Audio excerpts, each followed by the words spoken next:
को लागि चाहिँ के मार्फत गर्न सकिन्छ भन्ने हिसाबले चाहिँ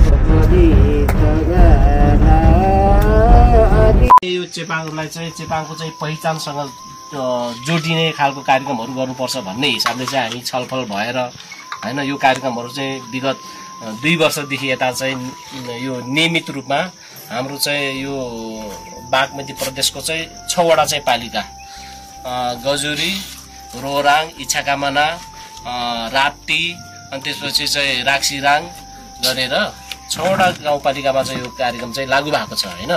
त्यसले गर्दाखेरि चाहिँ यो चेपाङलाई चाहिँ उत्थान गर्नको लागि चाहिँ के मार्फत गर्न सकिन्छ भन्ने हिसाबले चाहिँ कुरा गर्दाखेरि चाहिँ यो चिउरी र चेपाङको चाहिँ पहिचानसँग जोडिएको कार्यक्रमहरू गरौँ भनेर भन्यो।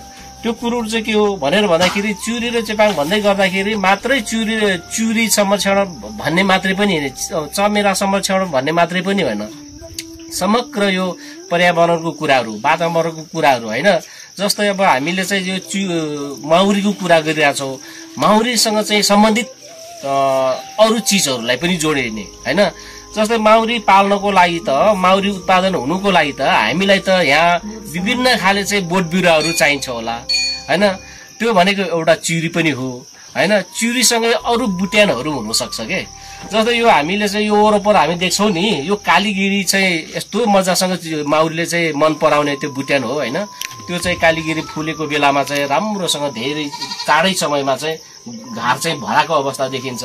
अनि यो मकैको चाहिँ चमरहरू चाहिँ धयरी होइन, मकैको चमर आएको बेलामा अनि यो धुर्सेलोको रुदिलोको हैन बिलौनीको यस्ता चिजहरू चाहिँ पनि माउरीले रुचाउँछ हैन।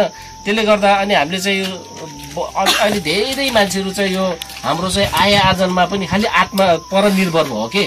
पहिला हामीले खाने चाहिँ त्यो बिडी सुर्तीहरू आफैले लगाउँथ्यो, आफैले खान्थ्यो हैन। त्यो त कहाँबाट चाहिँ ल्याएको चाहिँ सुर्तीहरू हामी प्रयोग गरिरहेछौँ। त्यही सुर्ती लायो भने चाहिँ त्यो सुर्तीको फुलमा यति राम्रो चाहिँ माउरी चाहिँ झुमिन्छ हैन। त्यो रस बोली तगला दिला थुक्ता बोली तगला कार्यक्रम कृषिको कार्यक्रम लातिते पायालाई धेरै खुसी सेवालाई पहिला यो दिएर थुक्ता बोलिने त नानी कार्यक्रम पाइ चेपाङको जाति